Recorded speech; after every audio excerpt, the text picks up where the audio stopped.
మా అమ్మ నాన్న మా అమ్మ వాళ్ళ ఇంటికి వదిలి వచ్చామండి, మేము అత్తారింటికి వచ్చామండి, మరి ఇప్పుడు మేమేం చేయమండి అని అడగచ్చు కదా. నీ అత్త మామల్ని నువ్వు తల్లిదండ్రులా చూసుకుంటే ఇంటికాడ ఉన్న నీ వదిన నీ మరదలు నీ తల్లిదండ్రుల్ని వాళ్ళ తల్లిదండ్రుల్లాగా చూసుకుంటుంది. ఇక్కడ నీ అత్తగారిని నీ మామగారిని ఏపిడి చేస్తున్నాం అనుకోండి, అక్కడ మా అమ్మని సరిగ్గా చూసుకో నువ్వు అని వెళ్ళి వదిన మీద అత్తగారి మీద ఆ యొక్క మరదల మీద దెబ్బలాడితే కుదరదు. నువ్వేం చేస్తున్నావు అని అడుగుతుంది.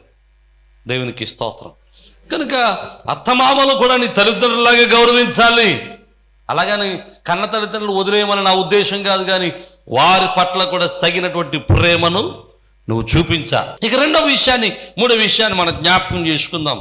ఇక మూడో విషయంలో మనం నేర్చుకోగలిగితే బైబిల్ మనకు బోధించేటువంటి అతి ప్రాముఖ్యమైన విలువైనది ఏంటంటే క్షమాపణ, క్షమావృద్ధిని కలిగి ఉండాలి, క్షమాబుద్ధిని కలిగి ఉండాలి. ఫర్గివ్నెస్, క్షమాబుద్ధి చాలా అవసరమైనది. బైబిల్లో చూడండి, మీకు మంచి మాట చెబుతాను. యోసేపు అనేటువంటి ఒక యవనస్తుడు మనకు కనబడతాడు. యాకోబుకి 12 మంది కొడుకులు. ఈ 12 మంది కొడుకుల్లో 11వ వాడు యోసేపు. ఈ 11వ వాడు అయినటువంటి యోసేపు ఒక అలవాటు ఉంది. దీనికి కలలు కనే అలవాటు, దర్శనాలు చూసే అలవాటు. ఈ కలలు కని దర్శనాలు చూసే అలవాటు వల్ల వీడికి కళ వచ్చినప్పుడల్లా ఏం చేస్తుండేవాడు, ఎవరో చెప్పుకుంటాడు పాపం, అలా అన్నయ్య గారులకే చెప్పుకుంటాడు, అన్నోళ్ళకే చెప్పుకుంటాడు. ఒరే పెద్దడా నాకు ఈ కళ వచ్చిందిరా, పొద్దున్న లేచి మీరు ఎవరో చెప్తారు కళ్ళలో? వినేవాడైతే భర్తగా చెప్తాం, అది ఎదవైతే ఎవరో చెప్తారంటే పక్కింటి వాళ్ళుగా పోన్లేండి ఎవరెవరో చెప్పుకోండి. దేవునికి స్తోత్రం. ఒక అలవాటు ఉంటుంది కదండి. పొద్దున్న లేచి భర్తతో కళ్ళ పంచుకుంటాం, లేకపోతే బిడ్డలతో పంచుకుంటాం. మా నాన్నగారు ఉన్నప్పుడైతే మాకున్న అలవాటు ఏంటంటే పొయ్యి దగ్గర పొయ్యి చుట్టూ కూర్చునే వాళ్ళం మేము. మా అమ్మ చుట్టూ దగ్గర కూర్చొని, మా అమ్మ దగ్గర కూర్చొని టిఫిన్ కూర్చొని ఆ టిఫిన్ తింటా ఉన్నప్పుడు కళలు చెప్పుకునేవాళ్ళం. రాత్రి నాకు ఈ కళ వచ్చింది, నాకు ఈ కళ వచ్చింది. కొంతమందికి మంచి అలవాటు ఉంటుంది, భర్తతో పంచుకుంటారు, బిడ్డలతో పంచుకుంటారు. వీడికంటే పెద్దోళ్ళు వాళ్ళ అన్నదమ్ములు ఉన్నారు. వీడు ఈ యోసేపు వెళ్ళి వాళ్ళ అన్నదమ్ముల దగ్గరికి వెళ్ళి అన్నయ్య నాకు ఈ కళ వచ్చిందిరా, అన్నయ్య నాకు ఈ కళ వచ్చిందిరా అని చెప్తే వాళ్ళు వీడి మీద ఈర్ష్యపడ్డం మొదలెట్టారు. ఈర్ష్యపడ్డమే కాదు, వీడు కళలు ఎలా నెరవేరుతాయో చూద్దాం. ఎందుకో తెలుసా, వీడికి వచ్చిన కళ్ళు మామూలు కళ్ళ కాదు. మరి ఎలాంటి కళ్ళు? మీ అందరూ వచ్చి నాకు కాళ్ళ మీద పడి నమస్కారం చేస్తున్నారు, అమ్మ నాన్న వచ్చి నా మీద కాళ్ళ మీద పడ్డారు, మీ పనులన్నీ పడుకున్నాయి, నా పని నిలబడి ఉంది. మరి ఇలాంటివి వస్తే కొడుకు పంటదండి, మామూలు మాట కాదు. ఇప్పుడు నేను మీకు కళ్ళు చెప్తున్నాను అనుకోండి, ఏం చెప్పాలి? ఆ కళ్ళు మిమ్మల్ని హీరో చేయాలి. అంతేగాని ఆ కళ్ళు నేను హీరో అయితే మీకెలా నచ్చుతుంది? యోసేపు తన హీరోగా చెప్పడం వాళ్ళకి నచ్చలేదు. వీళ్ళ అన్నగారులు ఏమనుకున్నట్టు ఎలాగోలో నాశనం చేసేస్తే వీడి కళలు ఎలా నెరవేరుతాయో చూద్దాం అనుకుని తీసుకెళ్ళి ఒకరోజు గోతులు పడేశారు. గోతులు పడేస్తే కాసేపటికి మరలా ఏం చేశారు, ఆ గోతులోంచి తీసి ఫిలిస్తీన్కి అమ్మేశారు. ఆ ఫిలిస్తీన్ తీసుకెళ్ళి ఐగుప్తునికి అమ్మేశారు. వీళ్ళు శుభ్రంగా ఇంటికి వెళ్ళారు. నీ కొడుకుని మా దగ్గర పంపించావు, కానీ మధ్యలో మృగమేదో చంపేసింది నీ కొడుకుని అని చెప్పి ఆ నాన్నకి అబద్ధం చెప్పారు. ఆ నాన్న లోబోద్వీపమని ఏడ్చాడు. ఒక 40 సంవత్సరాలు గతించిపోయినాయి. 40 సంవత్సరాలు గతించిపోయిన తర్వాత ఆ ఊర్లోనికి భయంకరమైనటువంటి కరువు వచ్చింది. యాకోబు తన బిడ్డలందరూ పిలిచి అంటాడు, ఒరే నాన్న, మన దేశంలో కరువు వచ్చింది, కానీ పక్క దేశం ఐగుప్తులో కావలసినంత ధాన్యం ఉందట, ఆహారం ఉందట. దయచేసి మీరు అక్కడికి వెళ్ళి మనకు బ్రతుకున్నట్లు ఆహారాన్ని పట్టుకురండి అని చెప్పి ఆ యాకోబు వాళ్ళు పంపిస్తాడు. అన్నదమ్ములందరూ బయలుదేరి వెళ్ళేసరికి ఆ ఐగుప్తులు ఎవరుంటాడండి? యోసేపు రాజు స్థానంలో నిలిచి ఉంటాడు. దేవునికి స్తోత్రం. వాళ్ళ అన్నగారుల్ని యోసేపు గుర్తుపెట్టాడు తప్ప యోసేపును అన్నగారులు గుర్తుపెట్టలేకపోయారు. గుర్తుపెట్టకపోతే యోసేపు వాళ్ళ అన్నగారులు గుర్తుపెట్టి అనలారా అనగానే వీడికి వెన్నులో వణుకు పుట్టింది, గుండెలో దడపు మొదలయ్యింది, మోకాళ్ళు వనకటం మొదలయ్యాయి. కారణం ఏంటో తెలుసా? వీడి చిన్నప్పుడు మనం వీడిని చంపేద్దాం అనుకున్నాం, వీడిని పాడు చేశాం, వీడిని ఇబ్బంది పెట్టాం. అప్పుడు ఆడు మన చేతిలో ఉన్నాడు, ఇప్పుడు మనం ఆడి చేతిలో ఉన్నాం. ఇప్పుడు యోసేపు వాళ్ళని చంపేయమంటే దెబ్బతో చంపేస్తారు. ఇప్పుడు యోసేపు ఏమనుకుంటే అదే జరుగుద్ది అక్కడ. ఫరో కాదు ఇప్పుడు ఎవరు యోసేపు ఏమనుకుంటే అదే జరుగుద్ది. యోసేపు ఏం జరగమంటే ఏం జరగాలనుకుంటే అదే జరుగుద్ది. ఇప్పుడు అన్నదమ్ములు చంపేయాలనుకుంటే చంపేయచ్చు. అందుకుని వాళ్ళు భయపడతారు మొదలెట్టారు. కానీ యోసేపు ఏం చేశాడు తెలుసా? వాళ్ళందరిని దగ్గరికి చేర్చుకుని వాళ్ళందరి మీద పడి ఏడవటం మొదలుపెట్టాడు. ఏడ్చి అంటాడు, అనాలరా మీరు నాకు చేసిన దాని గురించి నానేమీ బాధపడడం లేదు, దేవుడే ఈ రోజు కోసం నన్ను అక్కడి నుంచి ఇక్కడికి తీసుకొచ్చాడు. ప్రియమైన దేవుని బిడ్డలారా జాగ్రత్తగా వినండి. యోసేపు అన్యాయం చేయబడిన, యోసేపు త్రోసివేయబడిన, యోసేపు హింసింపబడిన, యోసేపు శ్రమలను అనుభవించిన యోసేపు తన అన్నగారుల్ని ప్రేమించాడు, తన అన్నగారుల్ని క్షమించాడు. క్రైస్తవ జీవితానికి ఉండాల్సినటువంటి మరొక మంచి లక్షణం ఏంటో తెలుసా? క్షమించడం. క్షమాగుణాన్ని కలిగి ఉండాలి. నిన్ను ద్వేషించిన వారిని నువ్వు క్షమించాలి. అందుకనే నిన్ను ప్రేమించేవారు నువ్వు ప్రేమించడం కాదు, నిన్ను ద్వేషించే వారిని కూడా నువ్వు ప్రేమించాలి. నీ శత్రువుల కోసం నువ్వు ప్రార్థన చేయాలంటాడు యేసు ప్రభు వారు. అంతేకాదండి, కలువరి శిలువలో వేలాడుతున్నటువంటి యేసుక్రీస్తు ప్రభుల వారు ఆయన మొట్టమొదటి మాట ఏమంటాడు తెలుసా? తండ్రి వీరేమి చేయుచున్నారో వీరెరుగరు గనుక వీరిని క్షమించు. అలా తెలియదంటారా? మామూలు శ్రమలు పెట్టారంట ఆయన్ని, చాలా భయంకరమైన శ్రమలు పెట్టారు. ఒక మనిషిలా చూడలేదు, భయంకరమైన శ్రమలు పెట్టారు, భయంకరంగా హింసించారు, కొరడాలతో కొట్టారు, పిడిగుద్దులు గుద్దారు, అరిచెలతో కొట్టారు, ఉమ్ములు వేశారు, అవమానపరిచారు, హేళన చేశారు, తల మీద ముండ కిరీటం పెట్టారు, వస్త్రాలు లేకుండా చేశారు. అయినా స్టిల్ ఆయన అంటున్నాడు, దేవా తండ్రి వీరిని క్షమించు. ఈరోజు నేను అంటాను, నువ్వు క్షమించకపోవడానికి యేసు కంటే ఎక్కువ శ్రమలు అనుభవించలేదు. నువ్వు క్షమించబోవడానికి నీ తోటివారో, నీ ఇంటివారో, నీ తోటివారో, నీ ఇంటివారో, లేకపోతే నీ పక్కవారో, నీ స్నేహితులు యేసు వారి కంటే ఎక్కువగా నిన్ను మోసం చేయలేదు. యేసు వారు అనుభవించిన కంటే శ్రమల కంటే ఎక్కువ శ్రమలను అనుభవించలేదు. ఆయనే క్షమించగలిగితే ఆయన బిడ్డలని చెప్పుకుంటున్నటువంటి నీవు క్షమించడానికి వెనుకంజ వేయొద్దు. యేసుక్రీస్తు ప్రభుల వారి యొక్క బోధనలో ప్రధానమైన బోధ ఏంటి తెలుసా? క్షమించడమే. నీ భర్త నిన్ను హింసించాడా? నీ భర్త నిన్ను శోధించాడా? నీ భర్త చేత నువ్వు హింసింపబడ్డావా? క్షమించు. నీ భార్య నిన్ను మోసం చేసిందా? నీ భార్య నిన్ను అవమానపరుస్తుందా? క్షమించు.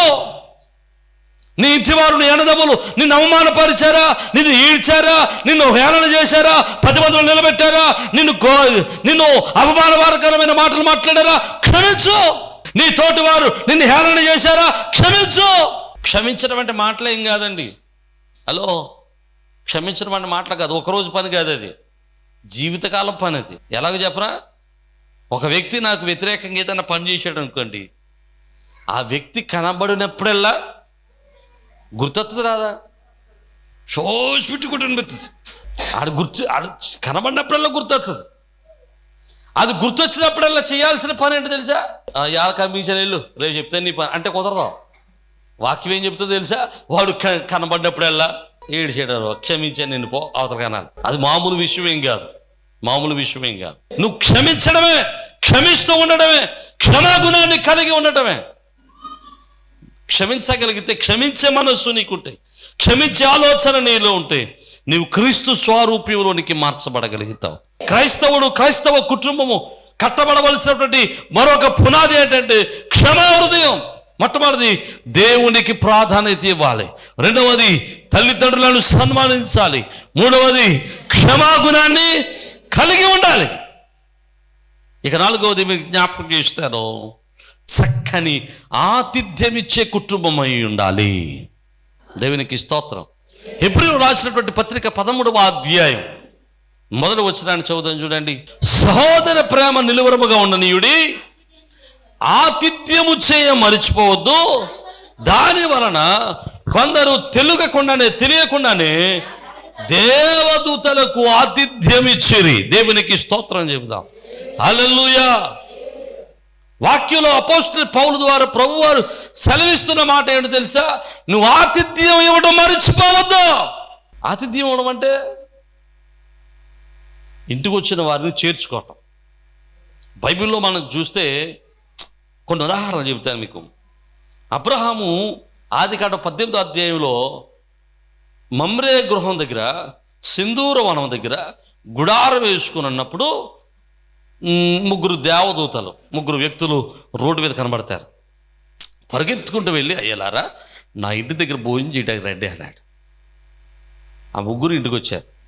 8 మానికల పిండిని రుబ్బి రొట్టెలు చేసి, ఒక ఎద్దును, ఒక చిన్న లేగదూడను వధించి దాన్ని సిద్ధం చేసి వారికి భోజనాన్ని సిద్ధపరిచాడు. దేవునికి స్తోత్రం, హల్లెలూయా. ఆ భోజనాన్ని తిన్నటువంటి ఆ దేవుని యొక్క దూతలు అబ్రహామును ఆశీర్వదించి వెళ్ళారు. ఆ 19వ అధ్యాయంలోకి వచ్చేసరికి ఆ దూతల్లో 2 దూతలు లోతు ఇంటికి వెళ్తారు. లోతు ఇంటిలో లోతు ఆతిథ్యం ఇచ్చాడు. ఆతిథ్యం తీసుకున్నటువంటి లోతును ఆ ఇద్దరు కూడా ఆ గ్రామంలో నుంచి బయటకు తీసుకొస్తారు, ఆ పట్టణంలోంచి బయటకు తీసుకొస్తారు. ఆ ఉదయాన్నే ఆ పట్టణం అగ్ని గంధకాలతో కాల్చివేయబడుతుంది. సారేపత్ అనేటువంటి ఊరిలో ఒక వెధవరాలు ఏలియాకు ఆతిథ్యం ఇచ్చింది. ఆతిథ్యం ఇచ్చినటువంటి ఆ సారేపతి వెధవరాలు ఇంటిలో ఆ కరువు కాలం అంతా కూడా ఆ ఇంటి వారందరూ పోషింపబడ్డారు. దేవునికి స్తోత్రం. గడురాలు ఎలీషాకు ఆతిథ్యం ఇచ్చింది కనుకనే వృద్ధాప్య బంధు సంతానాన్ని పొందుకోవడమే కాదు, ఆ బిడ్డ చనిపోతే మరలా బ్రతికించుకోగలిగేది. నమ్మిన వారు దేవునికి స్తోత్రం చెప్పండి. ఎన్ని ఆశీర్వాదాలు ఎందుకు జరిగాయో తెలుసా? ఆతిథ్యం ఇవ్వడం వల్లనే. ఆతిథ్యం ఇవ్వడం ఆశీర్వాదం. నీటికి సేవకుడు వచ్చినప్పుడు ఆతిథ్యం ఇవ్వడం ఆశీర్వాదం. నీ ఇంటికి బంధువులు వచ్చినప్పుడు ఆతిథ్యం ఇవ్వడం ఆశీర్వాదం. సేవకుడే కాదు, నీ ఇంటికి బంధువులు వచ్చినప్పుడు కూడా ఆతిథ్యం ఇవ్వాలా. మరి ఎవరికి మంచి ఆతిథ్యం ఇస్తాం మనం? అమ్మదోరు పోలిస్తే కదండి. ఊరుకో, నువ్వు ఉండు, నేను చికెన్ రప్పిస్తాను, చికెన్ రప్పిస్తుంది. అత్తగారు ఇంటిలో వస్తే పప్పుసారి అట్ట, దేవునికి స్తోత్రం. పప్పుసారి ఇట్టే సంతోషం, వాళ్ళ భోజనం పెట్టాలి కదా, దేవునికి స్తోత్రం కదండి. అమ్మగారు వస్తే టీ చాలా చక్కగా ఉంటుంది. అదే అత్తగారు వస్తే ఆ గేదె పాలు తాగేది, నీళ్ళు తాగేది, పాలుగా ఆ గేదె నీళ్ళు తాగేది, శుభ్రంగా పల్సగా పెట్టేది. వాళ్ళు తాగలేక నాన్న బాధ. అత్తింటి వాళ్ళు వచ్చినా, అమ్మింటి వాళ్ళు వచ్చినా, నీ ఇంటికి బంధువు ఎవడొచ్చినా సరే, నీ స్నేహితుడైనా సరే, నీ బంధువు అయినా సరే, ఇంటికి వచ్చిన వాడిని చాలా జాగ్రత్తగా చూడు. ఏమో ఈరోజు నీ ఇంటికి వచ్చిన వాడు ఒకరోజు నీ అవసరతలు అడ్డుపడడానికి దేవుడు వాడుకుంటాడేమో. ఈరోజు నీ ఇంటికి వచ్చిన వాడు బలహీనుడో, చిన్నవాడో, శక్తిహీనుడో, దిక్కుమాలుడని చూడొద్దు. నా జీవితంలో ఇలాంటివి చాలా చూశాను నేను. ఈరోజు బలహీనుడని చూసిన వారు, ఈరోజు శక్తిహీనుడని చూసిన వారు కొన్నాళ్ళకి వీళ్ళకంటే వాడు బలవంతుడైపోతున్నాడు, వీడికంటే వాడు ధనవంతుడైపోతున్నాడు. ఒక్కొక్కసారి వీళ్ళే వాళ్ళ ఇంటికి వెళ్ళాల్సిన పరిస్థితి వస్తుంది. వీళ్ళు అప్పుడు వాడు బలహీనుడిగా ఉన్నప్పుడు, శక్తిహీనుడిగా ఉన్నప్పుడు, ధనహీనుడిగా ఉన్నప్పుడు, దిక్కుమాలిన పరిస్థితిలో ఉన్నప్పుడు వీడు పట్టించుకోలేదా. కానీ ఈరోజు వీళ్ళే వాడి ఇంటికి వెళ్ళి నిలబడాల్సిన పరిస్థితి వస్తుంది. నేనంటాను, నీ ఇంటికి వచ్చిన ఏ అతిథి అయినా సరే, నీ బంధువైనా, నీ స్నేహితుడైనా, వారు అత్తింటి వారైనా, నీ యొక్క తల్లింటి వారైనా సరే, ఎవరైనా సరే, నువ్వు చేయగలిగిన మంచి ఆతిథ్యం ఇచ్చి పంపించు. దేవునికి స్తోత్రం. అది భోజన సమయం అనుకో, చక్కగా భోజనం పెట్టి నువ్వు పెట్టగలిగింది పెట్టి పంపించు. నా మాట అర్థమైతే దేవునికి స్తోత్రం చెప్పండి. హల్లెలూయా. మీకు విషయం చెప్పనండి, ఈరోజు నేను ఎంతమందిని పోషించగలుగుతున్నాను చూడండి. అక్కడ ఇంచుమించు 17 కట్టలు ఉన్నాయి, 17 బాక్సులు ఉన్నాయి. ఇంచుమించు అది 800 నుంచి 1000 రూపాయల వరకు ఉంటుంది ఒక్కొక్క బాక్సు విలువ, ఇంచుమించు ఉంటుంది. అన్ని వేల రూపాయలు ఈరోజు నేను పెట్టగలుగుతున్నానంటే కారణం ఏంటో తెలుసా? మా పరిస్థితి అది కాదండి. నాకు తెలుసు మా దీన స్థితి ఏంటంటే, చాలా దీనులో మేము. ఒకప్పుడు తినడానికి తిండి లేని పరిస్థితి మాది. తినడానికి తిండి లేదు మాకు. నాకు తెలుసు 2-3 రోజులు పస్తులున్నాం. మా నాన్నగారు సేవకు వస్తే తినడానికి తిండి లేని పరిస్థితిలో పరిచర్య చేశారు ఆయన. 2-3 రోజులు పస్తులున్నాం. నేను కూడా ఉన్నాను పస్తు. భోజనం చేయాల్సి వస్తే అన్నం వండుకుంటే కూర ఉంటుంది కాదు, కూర వండుకుంటే నూనె ఉంటుంది కాదు. మా అమ్మగారు వంగ పాదులు ఎట్టేవారు. కూర లేకపోతే ఆ వంకాయలు కోసుకొచ్చి దాన్ని కాల్చి ఉప్పు కారం వేసి ఇలాగ చితగొట్టి దాన్నే పెట్టేసేది మాకు అన్నంలో. అలాంటి పరిస్థితి. కానీ మీకు విషయం చెప్పరా, ఒకరోజు నిమ్మకాయల కొత్తపల్లి నుంచి ఒక 3 దైవజనులు వచ్చారు ఆయన మా ఇంటికి. నాకు బాగా గుర్తు ఇప్పటికి. ఒక 3 కాలగొట్టున్నప్పుడు 3 దైవజనులు వచ్చారు. వాళ్ళు ఎప్పుడు వచ్చారనుకున్నారు? కరెక్ట్గా 5:30 సాయంకాలం వేళ వచ్చారు. ఒరిజినల్గా ఇంట్లో ఆ రోజు మా ఇంట్లో బియ్యం లేవు. మీకు విషయం చెప్తారు. అంటే బియ్యం అన్న మాట వచ్చింది కదా. ఒకసారి మా ఇంట్లో బియ్యం లేకపోతే మేము అలా నుంచి ఏడుస్తూ ఉంటుంటే ఆకలి ఇచ్చేస్తుంది. ఒక ఆవిడ దగ్గరికి వెళ్ళిందంట మా అమ్మగారు. అమ్మ 1 కేజీ బియ్యం నేను మరలా కోట వచ్చినన్నే ఇచ్చేస్తాను అని అంటే ఆవిడ ఏమందా తెలుసా? మీరు తినే బియ్యం మీరు తినే బియ్యం కాదన్నట. అంటే మీరు తినే బియ్యం వేరే ఉండి అనమాట. ఆ దృష్టిలో అటువంటి ఆవిడ చనిపోయినప్పుడు చాలా దుర్భరమైన జీవితంలో చచ్చిపోయిందండి. తినడానికి తిండి లేకుండా చచ్చిపోయింది. సరైన తిండి తినలేదు. అంటే అందువల్ల అనట్లేదు, చెప్తున్నాను మామూలుగా. ఒకప్పుడు నేను మా పెద్దమ్ముడు బయట నుంచి కూర్చొని ఏడుస్తుంటే ఒక కుటుంబం మమ్మల్ని బయట పెట్టి లోపల తలుపు వేసుకుని కడుపు నిండా భోజనం చేసిన రోజులు మమ్మల్ని బయటెట్టి మేము ఏడుస్తుంటే మా అమ్మ వచ్చి మమ్మల్ని ఏడుస్తూ తీసుకెళ్ళి గెంజి కాసి పేసినటువంటి రోజులు ఉన్నాయి. ఆ రోజుల్లోంచి ఈ రోజుకి దేవుడు అనేక మందిని పోషించే స్థితికి తీసుకొచ్చాడు. కారణం ఏంటో తెలుసా? మా అమ్మకి మా నాన్నకి ఆతిథ్యం ఇచ్చే మనస్సు ఉంది. ఆ రోజు 3 సేవకులు మా నాన్నగారి దగ్గరికి వస్తే వాళ్ళు వచ్చారు, కూర్చున్నారు, వెళ్తలేదు. టీ ఇచ్చారు, వెళ్తలేదు. మాట్లాడేశారు, ప్రార్థన చేసేసారు, వెళ్తలేదు. సందలాడు వచ్చినాడు వెళ్ళరు కదా. మా నాన్నగారికి మా అమ్మగారి గుడ్డులు రైళ్ళు పరిగెడతారు. ఎందుకని? అలా ఉన్న 2 తింటాకే భోజనం లేదు. ఇప్పుడు మళ్ళీ 3 వచ్చారంటే భోజనం ఎక్కడ పెట్టాలి?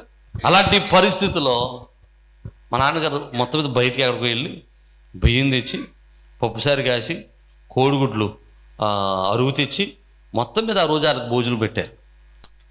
ప్రియమైన దేని బిడ్డలారా, వారు కడుపు నిండా భోజనం చేసి వెళ్ళారు. నేను అంటాను, ఆ రోజు వాళ్ళు చేశారు ప్రార్థన చేయకుండా వెళ్ళలేదు. దేవునికి స్తోత్రం. ప్రార్థన చేసి వెళ్ళారు. ప్రార్థన చేసి వెళ్తే ఆ ప్రార్థన ఈరోజు మేము ఈ స్థితిలో ఉండడానికి కారణమయ్యేది. ఈరోజు నువ్వు ఆతిథ్యం ఇవ్వడం మొదలు పెడితే దేవుడు నీ కుటుంబాన్ని ఆశీర్వాదకరంగా మార్చుతాడు. దేవునికి స్తోత్రం చెప్పండి. హల్లెలూయా. మీకు మంచి ఉదాహరణ చెబుతాను, జాగ్రత్తగా వినండి. అబ్రహాము ఆ దైవజనులకు 1 పూటే భోజనం పెట్టాడు. కానీ ఆ 1 పూట భోజనం తిన్నటువంటి దేవుడు, ఆ 1 పూట పోషింపబడి అబ్రహాం దగ్గర ఆతిథ్యం తీసుకున్నటువంటి దేవుడు ఆ ఆతిథ్యాన్ని మరిచిపోలేదు. ఆ తర్వాత 500 సంవత్సరాల తర్వాత అబ్రహాము సంతానమైనటువంటి ఇశ్రాయేలీలు ఐగుప్తులో నుంచి కానాకు ప్రయాణం చేస్తూ ఉన్నప్పుడు దేవుడు అబ్రహాము ఇంట తిన్న భోజనాన్ని గుర్తు చేసుకుని ఆ అబ్రహాము సంతానాన్ని పోషించడం మొదలెట్టాడు. ఎలా పోషించాడు తెలుసా? అబ్రహాము దేవునికి రొట్టెలు ఇస్తే, అబ్రహాము దేవునికి రొట్టెలు చేసి పెడితే ఈయన ఆకాశపు మన్నాను కురిపించి వాళ్ళని పోషించాడు. దేవునికి స్తోత్రం. అబ్రహాము ఆ యొక్క దేవదూతలకు, ఆ దేవుని పక్షాన వచ్చినటువంటి దేవుని సేవకులకి దూడను వధించి ఆ యొక్క భోజనం పెడితే ఆ యొక్క దేవుడు ఇశ్రాయేలీయులకు పూరేలను కురిపించి 40 సంవత్సరాలు ఆకలి తెలియకుండా పోషించాడు. 1 పూట భోజనం తిన్నటువంటి దేవుడు 40 సంవత్సరాలు వాళ్ళ సంతానం అంతటిని పోషించాడు. 1 పూట 3 తిన్నారు, కానీ 40 సంవత్సరాలు 20 లక్షల మంది ఉంటారు. నా మాటలు అర్థమైతే దేవునికి స్తోత్రం చెప్పండి. ఈరోజు నీ మాట చెప్పినామండి, నువ్వు సేవకునికి పెట్టిన ఆతిథ్యం ఏదైనా సరే, కొంతమంది నాకు ఆతిథ్యం ఇస్తారండి. నిజంగా కొన్ని కుటుంబాల దగ్గరికి వెళ్ళడానికి నాకు భయం వేస్తుంది. ఎందుకో తెలుసా? నేను తినేది ఎంత, వాళ్ళు పెట్టేది ఎంత. తినండి, పెట్టండి, తినండి, ఒకటి తర్వాత ఒకటి తీసుకొచ్చి పెడతానే ఉంటారు. కొన్ని కుటుంబాలు ఆతిథ్యం బాగా ఇస్తారు. కొన్ని కుటుంబాలు ఉన్నాయనుకోండి, పాస్గా టీ తాగరు, డ్రింకులు తాగరు, ఏమీ తాగరు, ఫోన్లేండి స్తోత్రం వెళ్ళరండి ప్రార్థన చేసేయండి అంటారు. మీకు తెలుసా, ఒక కుటుంబం ఉంది, నాకు తెలిసిన కుటుంబం, మన సంఘాలు. వాళ్ళ ఇంటికి వెళ్ళి నేను ఏమీ తాగట్లేదని వాళ్ళు ఏం చేశారు తెలుసా? గ్రీన్ టీ ప్యాకెట్ కొనుక్కొచ్చేసారు. దేవునికి స్తోత్రం. అది 390 ఎంత ఉంటుంది. నేను ఇప్పుడు వెళ్ళి 2 సార్లు 3 సార్లు తాగాను. ఆ ప్యాకెట్లను నా కోసం ఎదురు చూస్తున్నాను. దేవునికి స్తోత్రం చెప్పండి. కారణం ఏంటి తెలిసి? ఆతిథ్యం. సేవకుడు వచ్చినప్పుడు నేనంటాను, సేవకుడే కాదు, నీ ఇంటి వారు వచ్చినా, నీ బంధువులు వచ్చినా, నీ స్నేహితులు వచ్చినా, ఇరుగు పొరుగు వారు వచ్చినా ఆతిథ్యం ఇవ్వడంలో అలసిపోవద్దు. ఖచ్చితంగా ఆతిథ్యానికి తగిన ఆశీర్వాదం ఒకరోజు నీ కుటుంబము ఖచ్చితంగా పొందుకుంటారు. నువ్వు పొందుకోకపోవచ్చు, నీ బిడ్డలకైనా దేవుడు ఆతిథ్యానికి ప్రతిఫలాన్ని దేవుడు ఇస్తాడు. ఇక చివరిగా 2 విషయాలను నేను జ్ఞాపకం చేసి నేను ముగించడానికి ప్రయత్నం చేస్తాను. ఇక 5వది, మన కుటుంబాలు కట్టబడవలసినటువంటి 5వ పునాది ఏంటంటే ప్రార్థన. మన కుటుంబానికి ఖచ్చితంగా ఉండాల్సినటువంటి ఒక చక్కటి విలువ, మన బిడ్డలకు నేర్పించవలసినటువంటి విలువ, పునాది ప్రార్థన. ప్రార్థన లేకుండా ఏ పని చేయొద్దు. ప్రార్థన లేకుండా బయటికి రావద్దు. ప్రార్థన లేకుండా ఎక్కడికి వెళ్ళొద్దు. ప్రార్థన లేకుండా ఏ పని చేయొద్దు. ప్రార్థన ప్రార్థన ప్రార్థన. మన ప్రార్థన మన పరిస్థితులను మార్చుతుంది. మీకు విషయం చెప్తాను. ఆదికాండం 25వ అధ్యాయం 21వ వచనంలో మనం చూస్తే అక్కడ ఇస్సాకు రెబెకా కనబడతారు. ఇస్సాకు భార్య గొడ్రాలు గనుక అతడు ఆమె విషయమై యెహోవాను వేడుకొనెను. యెహోవా అతని ప్రార్థన వినెను. దేవునికి స్తోత్రం. రెబెకా గొడ్రాలుగా ఉందండి, పిల్లలు లేకుండా ఉన్నారు. గొడ్రాలుగా ఉండడానికి అనేక కారణాలు ఉండొచ్చు. ఒకటి, శరీర బలహీనతలు అయి ఉండొచ్చు. అది భర్తలో బలహీనత అయి ఉండొచ్చు, లేకపోతే భార్యలో బలహీనత అయి ఉండొచ్చు. శారీరకమైన బలహీనతల వలన సంతానం కలగకపోవచ్చు. రెండవది, దేవుడే ఆలస్యం చేయొచ్చు. కొంతమంది జీవితాల్లో సంతానం ఆలస్యం అవ్వచ్చు. కొంతమంది జీవితాల్లో అది దేవుని చిత్తమేమో, వారికి ఇక మరణము వరకు సంతానము కలగకపోవచ్చు. అది దేవుని చిత్తం, మనం ఏం చేయలేం. అయితే రెబెకా గొడ్రాలుగా ఉందట, సంతానం లేకుండా ఉందట. సంతానం లేకపోతే అత్తగారు రూటంటే వచ్చే వర్తమాన మాట ఏంటంటే, నువ్వు పిల్లల్ని కంటావా, ఇంకో దాన్ని మా కొడుక్కి చేసి చూడు, అసలు చూస్తావు. దేవునికి ఇస్తావు కదా. నువ్వు నోటుకు వచ్చిందని మాట్లాడే అసలు చేసి చూడు ఎలా ఉంటుందో నీకు నాకు. నాకు కాదు, దేవునికి ఇస్తాం, మీ కోళ్ళకి నీకు. ప్రియమైన దేవుని బిడ్డలారా, ఇలాంటి వాళ్ళు చాలామంది ఉన్నారు. కానీ ఇస్సాకు అటువంటి వాడు కాదు. ఇస్సాకు తన భార్య గొడ్రాలుగా ఉందని తెలుసుకుని అతను ఏం చేయడం మొదలెట్టాడు తెలుసా? ప్రార్థన చేయడం మొదలెట్టాడు. ఈ రోజు నన్ను ఎందుకు ఈ మాట గుర్తు చేస్తున్నానంటే, మనం ప్రార్థన చేస్తే మన పరిస్థితులను దేవుడు మార్చుతాడు. నీ పరిస్థితులు ఏది మృతమైపోయిందో నాకు తెలియదు. నీ స్థితిలో ఏది మృతమైపోయిందో నాకు తెలియదు. నీ పరిస్థితులు ఎలా ఉన్నాయో నాకు తెలియదు. నీ జీవితంలో ఎలాగుందో నాకు తెలియదు. నీ కుటుంబానికి ఉండవలసిన ప్రధానమైన విలువ ఏంటంటే ప్రార్థన. ప్రార్థన ప్రార్థన మీద నీ ఇంటిని కట్టు, ప్రార్థన మీద నీ కుటుంబాన్ని కట్టు, ప్రార్థన మీద నీ బిడ్డల జీవితాన్ని కట్టు. ఖచ్చితంగా నీ బిడ్డలు, నీ కుటుంబము ఆశీర్వాదకరంగా మార్చబడుతుంది. హల్లెలూయా. దావీదు దినములకు 3 పర్యాలు ప్రార్థన చేసేవాడు. దావీదు గొప్ప రాజు అయ్యాడు. దానియేలు 3 దినాలు ప్రార్థన 3 దినములకు 3 పర్యాలు ప్రార్థన చేసేవాడు. ఒక దేశంలో బందీగా ఉండవలసిన వాడు, రాజ ఖైదీగా ఉండవలసిన వాడు, చెరగొన రాబడిన వాడు, చెరగొన వచ్చిన దేశంలోని ప్రధానుడిగా మార్చబడ్డాడు. దేవునికి స్తోత్రం చెప్పండి.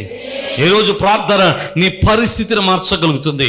ప్రార్థన నీ కుటుంబానికి పునాదిగా ఉంటే ఆ కుటుంబ పరిస్థితిని దేవుడు మార్చగలడు. హల్లెలూయా. నీ ప్రార్థన నీ కుటుంబానికి పునాదిగా చేసుకోగలిగితే నీ జీవితంలో అత్యధికమైన మేలులతో ఆయన నింపుటకు సమర్థుడు.